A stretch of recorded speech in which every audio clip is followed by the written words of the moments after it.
दिन ध्यान में जी लगता है, फिर कुछ दिन पूजा और भजन चलता है, लेकिन एकाग्रता कहीं भी नहीं होती। अपनी इस स्थिति से परेशान हूं, कृपा कर मुझे साधे।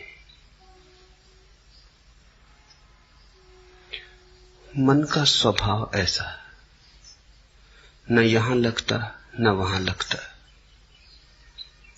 मन का स्वभाव है द्वंद्व।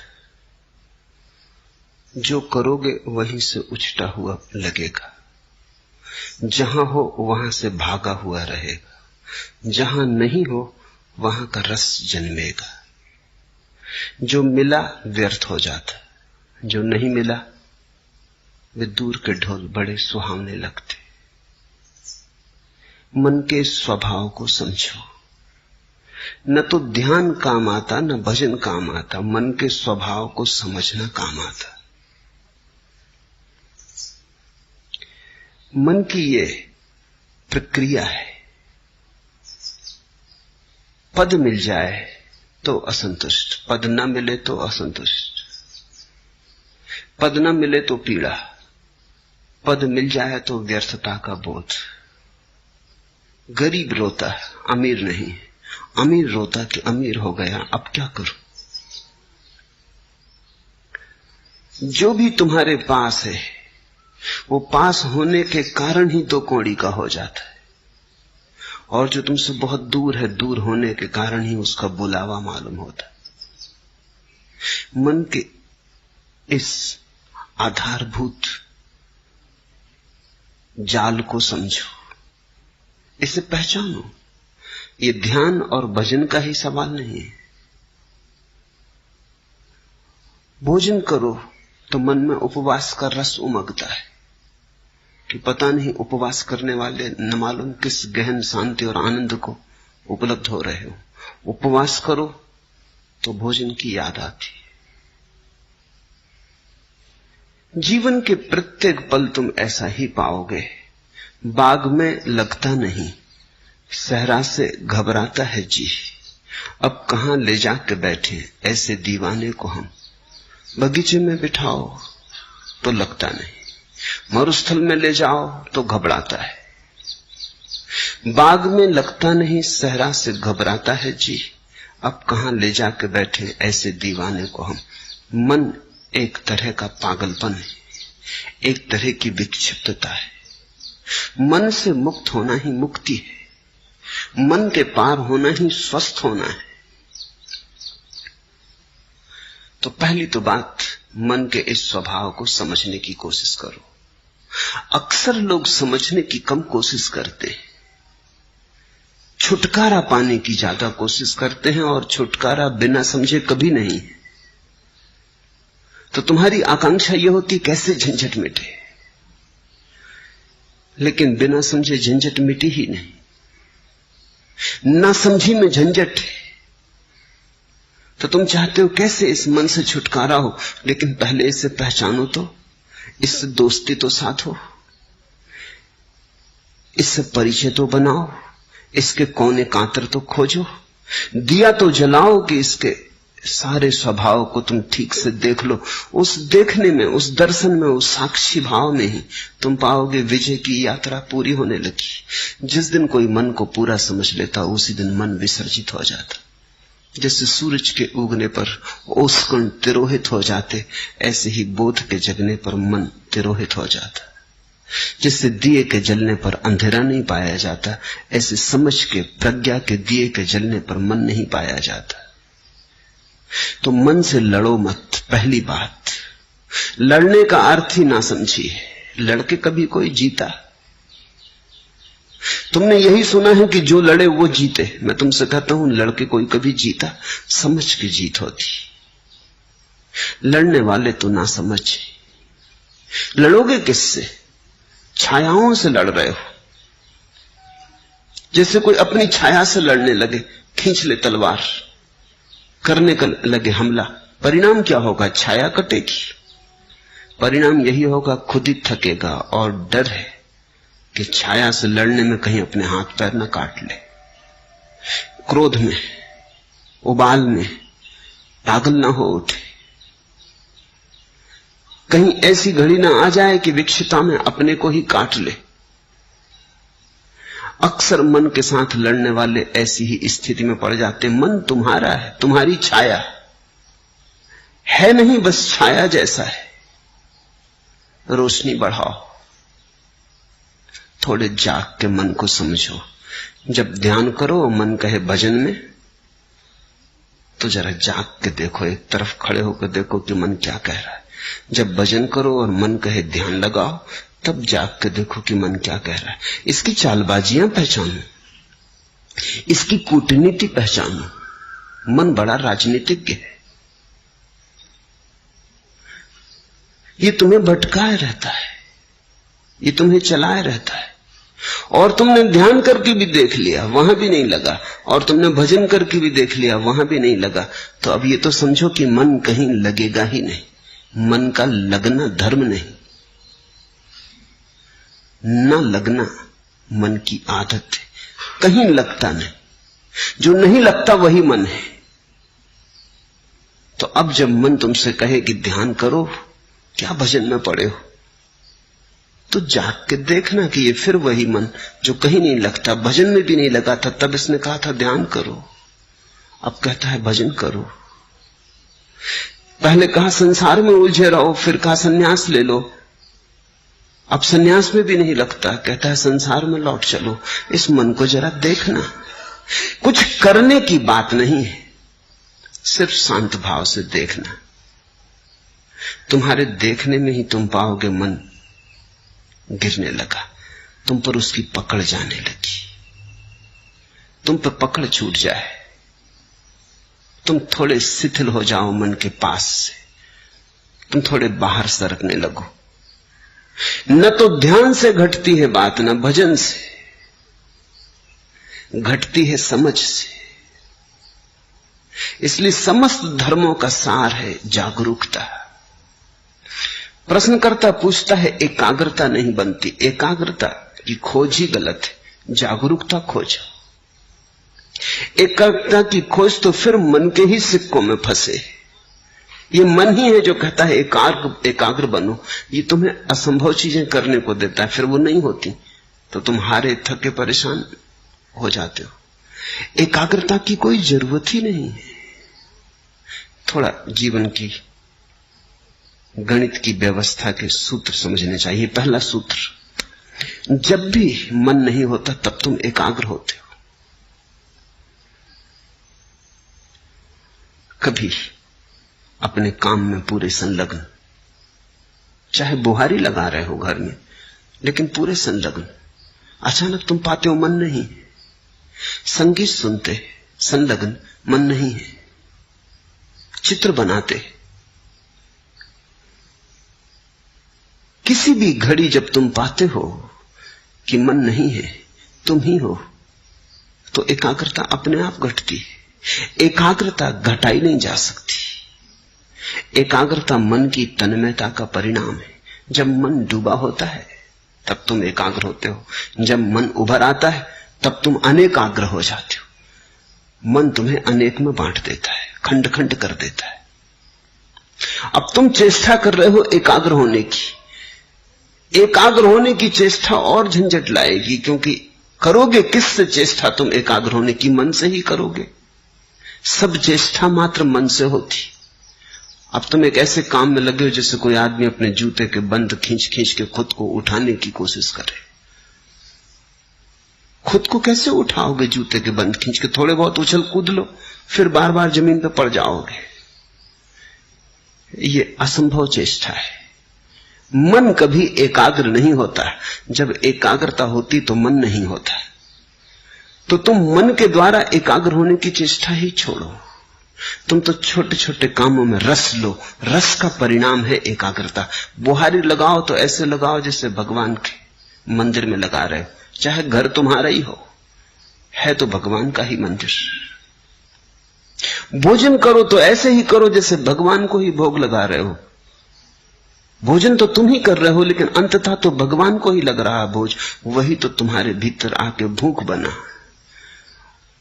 उसी ने तो तुम्हारी भूख जगाई, वही तो तुम्हारे भीतर भूखा है, उसके लिए ही तो तुम भोजन दे रहे हो। रस जगाओ, एकाग्रता की बात मत उठाओ। रस का सहज परिणाम एकाग्रता है। जो करते हो उसे रसपूर्ण ढंग से करो, उसमें डुबकी लो। छोटे और बड़े काम नहीं है दुनिया में, जिस काम में तुम डुबकी ले लो वही बड़ा हो जाता है। बुहारी लगाने में डूब जाओ, वही बड़ा हो जाता है। कबीर कहते हैं, खाऊं पियूं सो सेवा, उठूं बैठूं सो परिक्रमा। मेरा उठना ही बैठना उस परमात्मा की परिक्रमा है, और जो मैं खाता पीता हूं यही उसकी सेवा है। रस, मेरे देखे अधिक लोगों के जीवन का कष्ट यही है कि वो जीवन में कहीं भी रस नहीं ले रहे हैं। जो भी कर रहे हैं बेमन से कर रहे हैं क्योंकि करना है, खींच रहे हैं। जैसे बैलगाड़ी में जुते बैल, ऐसा जीवन को खींच रहे हैं, नाचते हुए, उमंग से भरे हुए नहीं। अगर तुम कोई ऐसे काम में लगे हो जिसमें तुम रस ले ही नहीं सकते तो बदलो वो काम। कोई काम जीवन से ज्यादा मूल्यवान नहीं। अक्सर ऐसा हुआ है, हो रहा है कि लोग ऐसे काम में उलझे हैं जो उनमें रस नहीं जगाता। किसी को कवि होना था, वो जूते बेच रहा है, बाटा की दुकान पे बैठा है, और जिसको बाटा की दुकान पे बैठ रहा था वो कविता कर रहा है, तो उसकी कविता में जूते की पालस की गंध आएगी ही। लोग वहां हैं जहां उन्हें नहीं होना था, और ये विकृति के कारण है क्योंकि तुमने कभी अपने सहज भाव को तो खोजा नहीं। किसी के पिता ने कहा कि दुकान करो, इसमें ज्यादा लाभ है। किसी के पिता ने कहा डॉक्टर बन जाओ। किसी की मां को ख्याल था बेटा इंजीनियर बने। परिवार को धुन थी कि बेटा नेता बने। तो सब धक्का दे रहे हैं एक दूसरे को कि ये बन जाओ, वो बन जाओ। कोई ये नहीं पूछता कि ये बेटा क्या बनने को पैदा हुआ है, इससे भी तो पूछो, थोड़े इसके हृदय को भी तो टटोलो। तो फिर लोग गलत जगहों पर पहुंच जाते। एक बहुत बड़ा सर्जन जिसकी सारे जगत में ख्याति थी, जब 60 वर्ष का हुआ और उसकी 60वीं वर्षगांठ मनाई गई तो सारे दुनिया से उसके मित्र इकट्ठे हुए, उसके मरीज इकट्ठे हुए, और उन्होंने उसका बड़ा स्वागत किया। लेकिन वो बड़ा उदास था। उसके स्वागत में एक नृत्य का आयोजन किया गया था। तो जब लोग नृत्य करने लगे और वो सर्जन देखता रहा तो उसकी आंख से आंसू टपकने लगे। तो उसके पास बैठे उसके मित्र ने पूछा, क्या मामला है? हम सब तुम्हारी वर्षगांठ पे इकट्ठे हुए प्रसन्नता से, ये नृत्य तुम्हारे स्वागत में होता, तुम रोते क्यों हो? तुम्हारी आंख में आंसू क्यों है? तुम किस पीड़ा से भीग गए हो? उसने आंसू पोंछ लिए। उसने कहा कि नहीं, वो कोई बात नहीं। पर मित्र ने जिद की, कहा कि क्या तुम्हें कोई जीवन में विफलता मिली? तुम जैसा सफल आदमी नहीं, तुमने जो ऑपरेशन किया सफल हुआ। तुम्हारे जैसा कुशल सर्जन दुनिया में नहीं, फिर क्या? लेकिन उसने कहा, मैं कभी सर्जन होना ही नहीं चाहता था। मेरा दिल तो एक नर्तक होने का था। आज नाच को देख के मैं रो उठा। मैं छोटा मोटा नर्तक होता, कोई मुझे ना जानता तो भी मेरी तृप्ति होती। आज मैं दुनिया का सबसे बड़ा सर्जन, लेकिन मेरी कोई तृप्ति नहीं। मेरी नियत ही मुझे न मिली। तो आज भी जब मैं किसी को नाचते देखता हूं तो बस मुझे याद हो आती। तुम अपनी जिंदगी को गौर से देखो।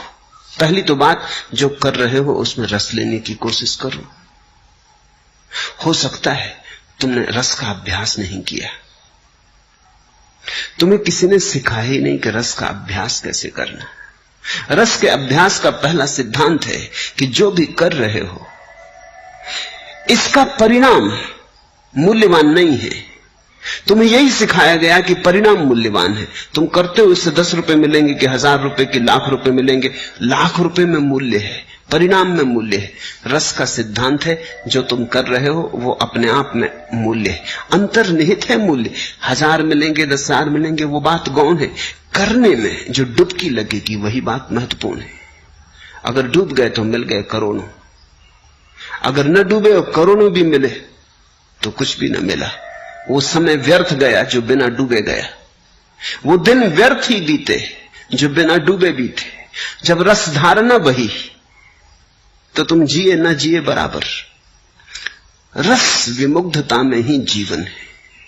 तो पहली तो बात, जो कर रहे हो, तुमसे नहीं कहता कि जल्दी बदलने में लग जाना, क्योंकि हो सकता है तुम अपना काम भी बदल लो और रस ना आए, क्योंकि रस आने की तुम्हारी आदत ही ना रही हो, तुमने रस बनाने की बात ही ना बनाई हो। तो पहले तो जो कर रहे हो उसमें रस लेने की कोशिश करना। 100 में 50 मौके तो ऐसे हैं कि तुम उसी में रस ले पाओगे। रस लेते ही एकाग्रता हो जाएगी। देखा स्कूल में छोटे बच्चे पढ़ते, बाहर चिड़िया गुनगुनाने लगी गीत, बच्चा एकटक होकर सुनने लगता है, शिक्षक डंडा पीटता है टेबल पर कि यहां ध्यान दो, एकाग्रता करो। एकाग्रता बच्चा कर ही रहा है, मगर शिक्षक पे नहीं कर रहा, ये बात सच है।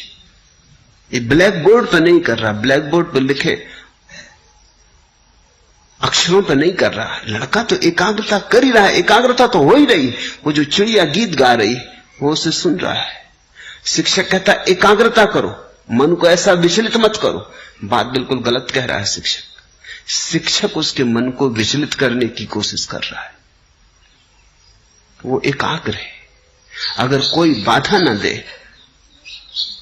तो ये सारा संसार थोड़ी देर के लिए मिट जाएगा। वो चिड़िया की गुनगुनाहट होगी, उसका गीत होगा, इस बच्चे की भावदशा होगी, और ये एक बात सीख लेगा रस की। रस चूंकि उसे चिड़िया के गीत में आ रहा है इसलिए एकाग्र हो गया है। उसी कक्षा में ऐसे बच्चे भी होंगे जिन्हें रस गणित के सवाल में आ रहा है, वो वहां एकाग्र हो गए। हमें लोगों को एकाग्रता नहीं सिखानी चाहिए, उनका रस देखकर उन्हें दिशा देनी चाहिए। जो बच्चा गणित को सुन के एकाग्र हो गया, बाहर भौंकते कुत्ते, लड़ती बिल्लियां, गीत गाती चिड़ियां, रास्ते पे बैठे मदारी की बीन कुछ नहीं सुनाई पड़ती, ये बच्चा आइंस्टीन होने को पैदा हुआ है। इसकी एकाग्रता ही खबर देती है। अब इस बच्चे से तुम कहो कि चिड़ियां गीत गा रही उन पे एकाग्रता करो, ये ना कर पाएगा, ये संभव नहीं होगा। हमें देखना चाहिए कि कहां हमारी एकाग्रता है, वहीं हमारा जीवन है। मगर आज अचानक जीवन बदलने का तुम्हारे हाथ में उपाय नहीं। आज तो पहचानने का भी उपाय नहीं कि कहां तुम्हारी एकाग्रता होती। तुम तो भूल ही गए, तुम्हारे जीवन की सारी व्यवस्था उल्टी सीधी हो गई है। दूसरों ने तुम्हें चला दिया, दूसरों ने तुम्हें मार्ग दे दिया, दूसरों ने तुम्हें दिशा और आदर्श दे दिए, तुम्हें पूरी तरह भरमा दिया है। पहले तो जो काम कर रहे हो उसमें रस लेने की आकांक्षा जगाओ। जो काम कर रहे हो उसे इतने भाव से करो, इतनी मगनता से करो कि उससे अतिरिक्त ऊर्जा बचे ही नहीं विघ्न बाधा डालने को। एकाग्रता का और क्या अर्थ होता है? एकाग्रता कोई जबरदस्ती थोड़ी, एकाग्रता बड़ी स्वाभाविक घटना है। अब तुम यहां मुझे सुन रहे हो, जिनको मेरी बात में रस आ रहा है वो एकाग्र है। एकाग्रता कर थोड़ी रहे हो, एकाग्रता हो रही है, इसे समझने की कोशिश करो। तुम्हारे करने की थोड़ी बात है। तुम थोड़ी के बैठे हो सब मांसपेशियों को खींच के और आंखें मुझ पे गड़ा के और चेष्टा कर रहे हो कि एकाग्रता। ऐसी एकाग्रता करोगे तो तुम सुन ही ना पाओगे जो मैं कह रहा हूं। एकाग्रता सहज है, तुम्हें रस आ रहा है, उसी रस कारण तुम चल आए हो, उसी रस के कारण तुम रोज चलते आए हो, वही रस तुम्हें लाता रहा है। रस है तो एकाग्रता है, तो तुम रस को जगाओ, एकाग्रता की बात ही छोड़ दो। अगर रस जगे ही ना तो फिर समझो, फिर हिम्मत करो, साहस करो, बदलो उस व्यवस्था को जिसमें रस नहीं जगता। हो सकती है वो व्यवस्था तुम्हारे लिए नहीं। तो दरिद्र हो जाना बेहतर है समृद्ध होने की बजाय। सड़क का भिखारी हो जाना बेहतर है सम्राट होने की बजाय, अगर रस आ जाए, क्योंकि रस ही सम्राट बनाता है। तो कभी कभी तुम किसी भिखारी के चेहरे पर ऐसी आभा देखोगे जो सम्राटों के चेहरों पर नहीं दिखती। रस विमुग्ध है, वो अपने काम में लीन है। रथचाइल्ड ने अपनी आत्मकथा में लिखा है कि एक भिखारी आया, 5 बजे सुबह उसका दरवाजा खटखटाने लगा। वो बड़ा नाखुश हुआ। 5 बजे सुबह नींद से भरे उसको उठाया, वो बड़ा झल्लाता हुआ बाहर आया। ऐसे वो देना पसंद करता था, दान उसका रस था। लेकिन ये कोई वक्त है? तो उसने भिखारी को कहा, सुनो जी, ये कोई समय है? भिखारी ने कहा कि आप भी सुनो, आप बैंकिंग का धंधा करते हो, मैं कोई सलाह तो देता नहीं, ये हमारा धंधा है, इसमें हम सलाह किसी की मानते नहीं। रथचाइल्ड ने प्रकाश जलाया कि इस आदमी को देखना चाहिए जो दुनिया के बड़े से बड़े करोड़पति को कह सकता है कि सुनो, तुम बैंकिंग का धंधा करते हो, हम तुम्हें कभी सलाह देते नहीं, हमारी सलाह का कोई मतलब भी नहीं, क्योंकि हमें कोई अनुभव भी नहीं, तुम हमें सलाह मत दो, हम जन्मजात भिखारी। उस आदमी के चेहरे को देखा, वो बड़ा प्रसन्न आदमी था। रथचाइल्ड ने लिखा, मैं मंत्र मुक्त हो गया। ये हिम्मत भिखारी की नहीं, सम्राट की होती। रथचाइल्ड को ऐसा कहना जिसके पास भीख मांगने आए कि चुप, सलाह मत देना, मेरे धंधे को मैं भली भांति जानता हूं। रथचाइल्ड ने उसे खूब दिया और कहा, मैं खुश हुआ इस बात से कि कोई आदमी अपने भिखमंगेपन की भी इतनी प्रतिष्ठा रखता है। कभी तुम्हें राह का भिखारी भी प्रसन्न मिल सकता है। प्रसन्नता का कोई संबंध इससे नहीं कि तुम्हारे पास क्या है। जो भी तुम्हारे पास है उसमें अगर रस है तो प्रसन्नता है। तुम अगर हाथ के भिक्षा पात्र को भी गीत गुनगुनाते हुए ढो रहे हो तो आनंद है, और तुम्हारे पीछे स्वर्ण रथ चल रहे हैं और तुम मुर्दा बुझे तो कुछ अर्थ नहीं है। एकाग्रता मत पूछो, यद्यपि तुम्हें यही सिखाया गया है स्कूल से लेकर विश्वविद्यालय तक, और तुम्हारे तथाकथित धर्म गुरु भी तुम्हें यही सिखाते हैं कि एकाग्रता। मैं तुमसे कहता हूं रसमग्नता, वो शब्द हटा दो, क्योंकि वो शब्द सीधा काम का ही नहीं है। एकाग्रता जरूर आती है मगर परिणाम की तरह आती।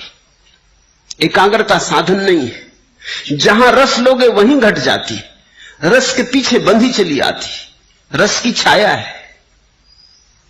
तो तुम कहीं भी रस लो, अगर मंदिर में रस ना आता हो, फिक्र छोड़ो, फिर मंदिर में परमात्मा तुम्हारे लिए नहीं घटेगा। जहां रस ही नहीं है वहां एकाग्रता नहीं होगी, एकाग्रता नहीं होगी, परमात्मा कहां होने वाला है।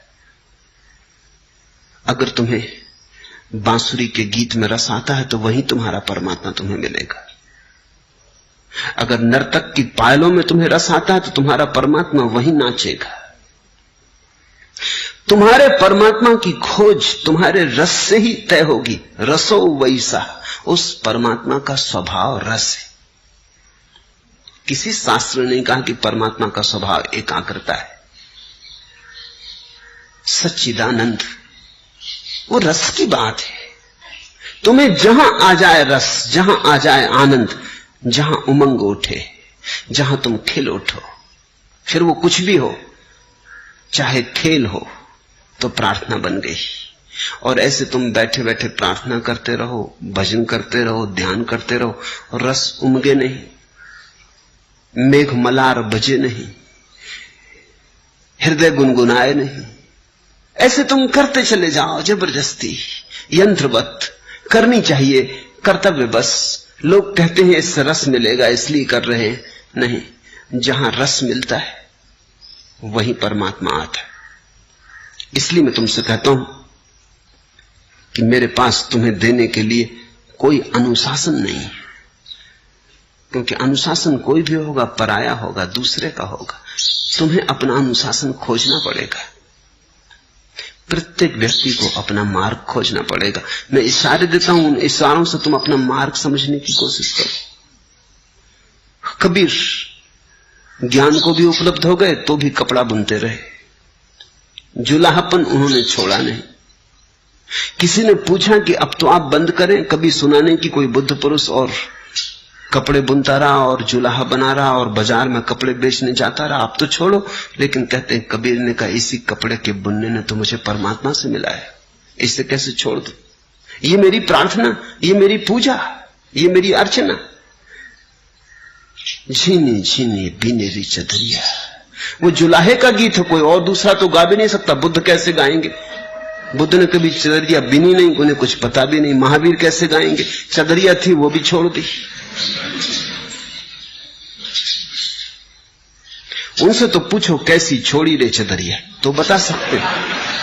लेकिन कबीर ने बुन बुन के पाया। वो ताने बाने चादर के बुनते बुनते उनका ध्यान फला, वहीं रस विमुक्त हुए। पर कैसे पाया उन्होंने? क्योंकि हमें बुद्ध की बात समझ में आ जाती है कि दूर बोधि वृक्ष के नीचे ध्यान में बैठे हुए, कि महावीर वनों में पर्वतों में एकांत में 12 वर्ष मौन में खड़े हुए।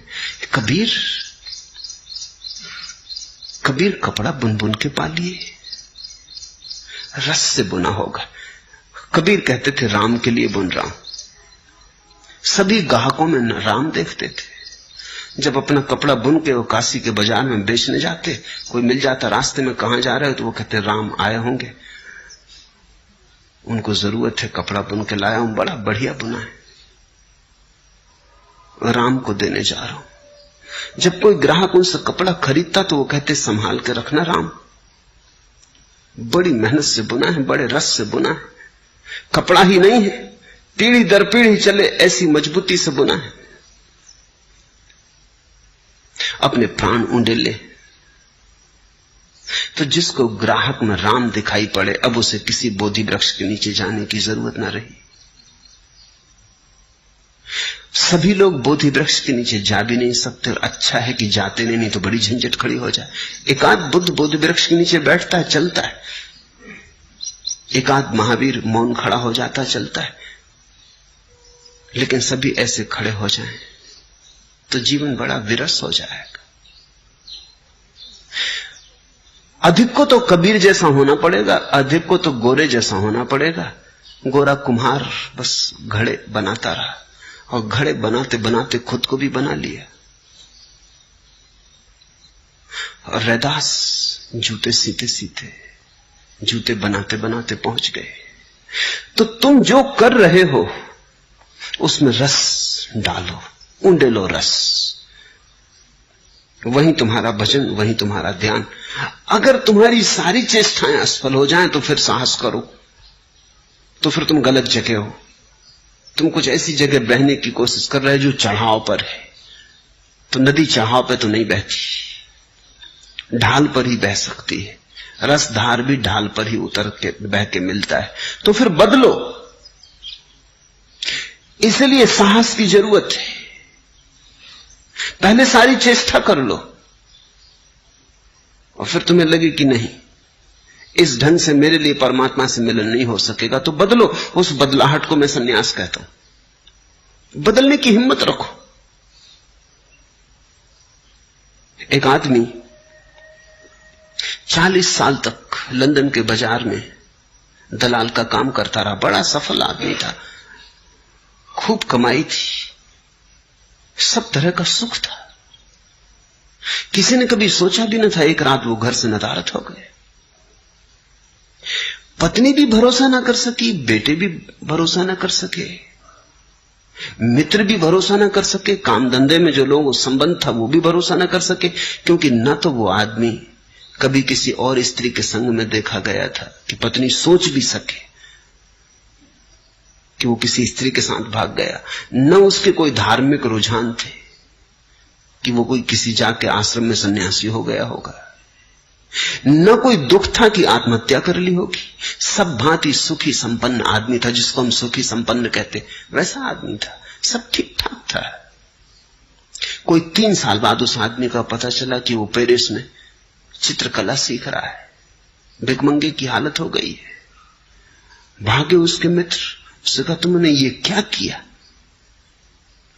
तुम्हारे पास सब था, सब ठीक था। उसने कहा वही अड़चन थी, सब ठीक था, कहीं कुछ गड़बड़ ना थी, लेकिन कोई प्रफुल्लता ना थी, कहीं कोई उमंग ना थी। सब ठीक चल रहा था और सब ठीक में चला रहा था, लेकिन कोई रसधार न बह रही थी। मेरे जीवन में सदा से आकांक्षा थी कि चित्रकार बनूं, दलाल बनना मैंने कभी चाहा न था। वो सफलता संयोगिक थी। अब मैं खुश, मेरे पास अब कुछ भी नहीं है। चित्र बनाता हूं, बिक जाते हैं तो भोजन के लायक, कपड़े के लायक इंतजाम कर पाता हूं। अपने पास रहने का छप्पर भी नहीं, एक मित्र के कमरे में बना हूं, रह रहा हूं, लेकिन वापस मुझे जाना नहीं। मैं प्रसन्न हूं। और जो मित्र गए थे उन्होंने देखा कि वो आदमी एक अद्भुत ऊर्जा से, एक अद्भुत आभा से भरा था। सूख गया था शरीर उसका, लेकिन एक रोशनी थी। उसने कहा मैं किसी से नाराज नहीं हूं। मेरी पत्नी को कहना मैं किसी से नाराज नहीं, सब ठीक था। मैं बिल्कुल जैसा जिसको हम सुखी संपन्न कहते हैं वैसा आदमी था। मेरे बच्चे ठीक हैं, मेरे बेटे ठीक हैं, मेरी पत्नी ठीक है, सब ठीक था। लेकिन सब ठीक से कहीं कुछ होता, ठीक से कुछ ज्यादा चाहिए। ठीक से क्या होगा? ऐसे तो ठीक ठीक ठीक और मर जाएंगे। सुविधापूर्वक जी लिए और मर गए, नाच तो पैदा ही ना हुआ, जीवन में फूल तो खिले ही नहीं, लौटा नहीं वापस। बड़ा चित्रकार बन गया। इसे मैं सन्यास कहता हूं। न उसने गैरिक वस्त्र पहने, न वो किसी आश्रम में गया, लेकिन इसे मैं सन्यास कहता हूं। सन्यास का अर्थ हुआ साहस इस बात का कि अगर दिखाई पड़े कि मेरा जीवन मरुस्थल में खोया जा रहा है, तो अपनी राह बदल लेने की, चाहे कोई भी कीमत चुकानी पड़े। आदमी कमजोर है, वो सुविधा से जीता है। चाहे कुछ ना मिले, लेकिन सुविधा तो है, सुरक्षा तो है, कुछ ना मिले। इसलिए ये सारे प्रश्न उठते हैं कि एकाग्रता कैसे सधे। तो पहले तो कोशिश करना, सध जाए तो शुभ। चेष्टा करने से 50% मौके हैं सध जाएगी, न सधे तो हिम्मत करना, देर मत लगाना, क्योंकि जिंदगी रोज हाथ से सरकी जाती। जिंदगी उन्हीं की है जो हिम्मत से जिंदगी को बदलने के लिए तैयार होते, नहीं तो जिंदगी बह जाती चिकने घड़े के ऊपर, जैसे वर्षा का जल बह जाता, कुछ भरता करता नहीं, या उल्टे घड़े पर जैसे वर्षा गिरती रहती, टप टप बहुत आवाज शोरगुल मचता, लेकिन घड़ा खाली खाली रहता, उल्टा रखा है। तो जरा गौर से देखना, तुम्हारा घड़ा अगर भरता ना हो तो कहीं उल्टा तो नहीं रखा है। तो न तो मौलिक सवाल ध्यान का है, न भजन का है, मौलिक सवाल समझ का है। मन के स्वभाव को समझो। एकाग्रता की बात ही मत उठाओ,